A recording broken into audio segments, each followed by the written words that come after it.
Hey guys, welcome to another match between Team Light and Fnatic. We have Praetor, Light in the bottom left hand corner, and Teal. Actually, I haven't seen a lot of games with him in it, but yeah, I gotta assume he's a pretty decent player. He's on Team Light, so I don't have a lot of information on him. And we have Jukebox starting the up right hand corner as the brown Zerg, and most of the games I've seen him involved with, he was more of a heavy macro Zerg, and I didn't see a lot of games with him, but that's kind of been my impression of him.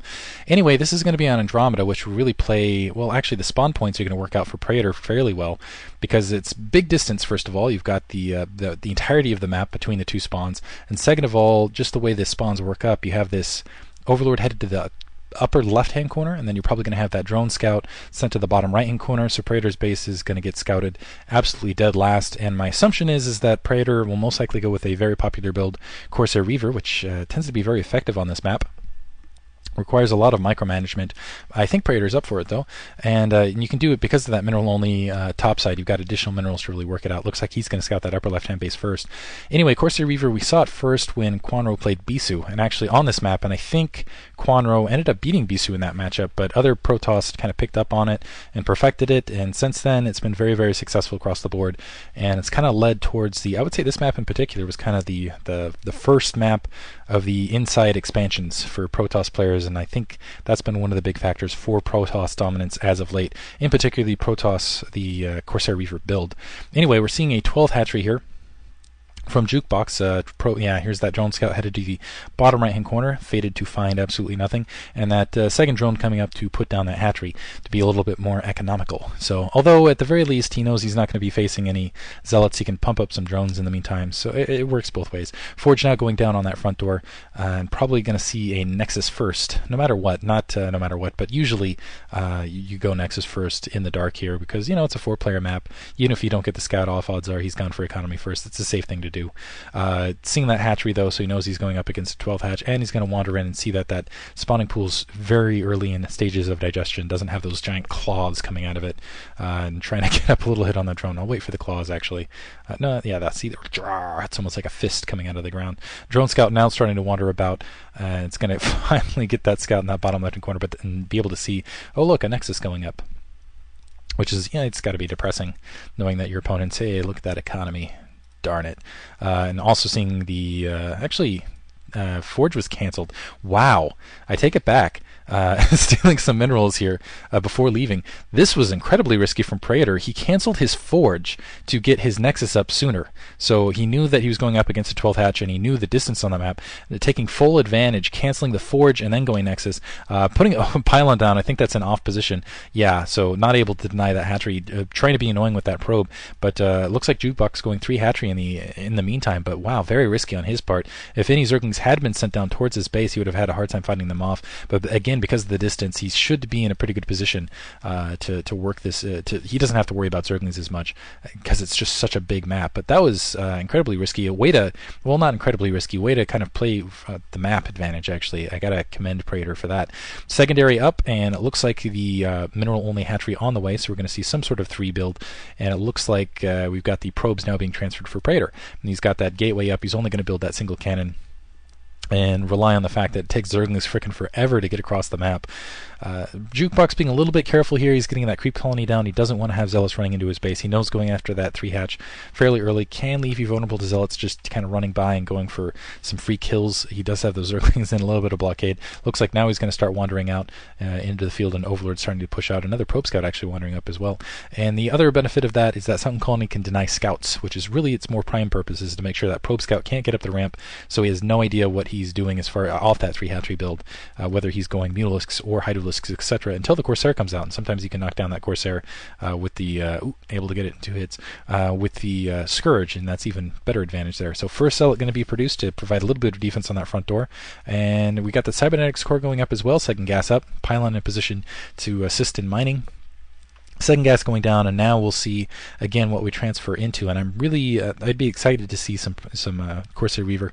And with the map distance, I can't see more of an infantry-based attack. I could see Templar drops and things like that, but going for Zealot or Zealot speed or something like that, it's a big difference, a big distance, I should say. Hydralisk Den going down on that mineral only, so at an off position. So 2 Hydralisk Dens going down. I think this is a little bit of a mistake. This has got to be an error on Jukebox part. He just didn't realize where maybe a little bit of a unless he's trying to do double upgrades off the Hydralisks, but I can't see that. There's just no reason to have 2 dens down. So a little bit of an error in that regard. Zealot's pushing off the front door, getting looks like a Zergling kill. Pylon up in the meantime, and I'm waiting for that probe to put down. There's a robotics facility, so we are in fact going to see Corsair Reaver. There's the Stargate. Gonna get, yeah, and gonna go backside. I can't imagine that, yeah, he's, oh yeah, 2 dens, that's awesome. He is double upgrading, so using something off of it, so maybe thinking about an early Hydralisk push off the double upgrades. So I could be wrong, could be some method to the madness, but it seems like an odd sacrifice of minerals, instead of putting a Spire down to go for the little bit of the faster upgrades, maybe to put some pressure on the front door. This could pay off. This could actually be intentional, interesting cheese. To specifically designed to fight against this sort of attack. Bring Hydralisks up in the middle of the field, knowing that there's not going to be, maybe to beat that Reaver out and force that Reaver to stay at home base, something like that. I don't know. Anyway, Overlord wandering across the chasm here, going to be able to spot in 3 cannons on that front door. Hydralisks, yeah, starting to flood out. There's that range upgrade, and the speed upgrade already finished. And yeah, they're going to start wandering down well before the robotics facility, or sorry, the robotics support bay is done, and well before that Reaver comes out. So this might, in fact, yeah, just be calculated trees. Some Zealots running up, 3 Zealots running up, in fact, and the Hydralisks pulling an end around. I'm not sure if that's enough Hydralisks to break those 3 cannons with a little bit of support otherwise. The Zealots now turning back, knowing they're going up against Hydralisks, in fact. Corsair starting to wander out, and it looks like, yeah, weapons 1 being upgraded, and the question is how soon does this Reaver come out? And it's got quite a while. Another cannon being put up, and some probes coming off the line, seeing all these Hydralisks come, and they know they've got to provide a little bit of additional offense against these Hydralisks, and it looks like the Hydralisk's going to have to back off. More cannons going down in the backfield, so able to take off 2 cannons there, but more cannons going down. The Zealot's starting to wander back, but yeah, interesting attack there, I have to say. That Overlord also going to get taken out, but I think this Reaver, it's about 2/3 finished. Might be able to take out this gateway, but I think Praetor is going to have enough kind of in the realm of defense units to still push this Hydralisk attack back. Still might lose his gateway though, which it won't be too big a hurt, but it does hurt a little bit here. And it's actually going to produce a second Reaver as opposed to a shuttle, and he's got his Reaver pinned in actually. So a little bit of poor building placement. His Reaver pinned in the back, and as long as it's in that pinned position, that's horrible actually, because he's basically not going to be able to defend his front door as well as he would want to. Second Reaver being produced, more cannons going down the front door. So interesting kind of pseudo cheese attack there from Juke. We'll see he's got more Hydralisks. There's a lot of Hydralisks coming off the front. And this Reaver needs to get a little bit closer to the front, kind of in a defensive posture to assist. Yeah, he's going to have to kill. It looks like he's going to try to kill his own pylon to try to push up. There are some shots going to go across, able to kill a little bit here. That's not going to depower any of it. More probes coming off the front line. And again, because these Reavers having to crawl the far way around, that's going to make it a lot more difficult for Praetor to defend his front. He's trying to get that pylon down again. I'm not sure that pylon's not really going to free him up all that much, but the 2 Reavers slowly pushing up, and Jukebox not going to be able to really end the game with this Hydralisk attack, but able to do a lot of damage otherwise.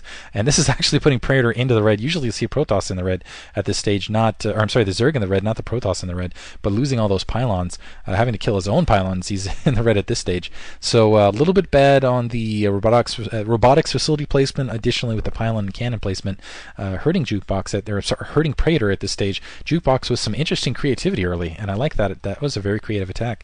Evolution Chamber now going up. Also the speed, and it looks like additional Nexus going up in the backfield here for Praetor, and Praetor still got that Corsair wandering out. He's going to go get the scouting. He does have weapons 1 on that Corsair, but his economy has been severely disrupted because he's had to pull off a lot of probes to defend his front door.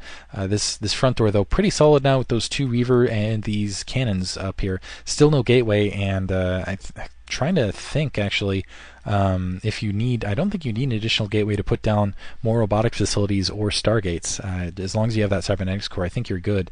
That Corsair pushing out again, trying to dodge. Looks like they've been taking a couple free hits here and there from those Hydralisks. Need to keep them alive as much as possible. Jukebox expanding the upper left-hand corner in the meantime. A couple Hydralisks just kind of camping out in the middle of the field, kind of willy-nilly. We'll see if he's going to go for maybe a drop attack. He's going to have that speed. We'll see if he decides to go for the carrying capacity immediately after. The speed is definitely going to help against keeping his Overlords alive against the Corsairs kind of out in the field. Looks like 3 Corsairs now going to do some Overlord hunting. We'll see if we see that fleet beacon down. That'll be the next stage of this. But the Citadel of Adun really indicates to me that thinking about Praetor feeling like he's going to transition to something different, maybe some Dark Templar out in the field. I can't see him doing Zealot speed at this stage. It would just, and the thing though is getting a gateway in the back of his base, trying to hide it. I guess he's trying to transition tech. I guess, and we'll see if he's going to be successful in that. Still 3 Corsairs running across the back. I guess he's been somewhat flustered here by that double Hydralisk den attack, running across, not able to catch any Overlords there at that position. He is going to be able to get to this upper left-hand base, see that hatchery. He's not going to be able to do anything about it though. Still Corsair wandering up now. He doesn't have any mobility for his Reavers. Actually, now he does. He's got the 2 Reavers headed out towards the 3 o'clock position. He's probably going to go try to attack a little bit on that mineral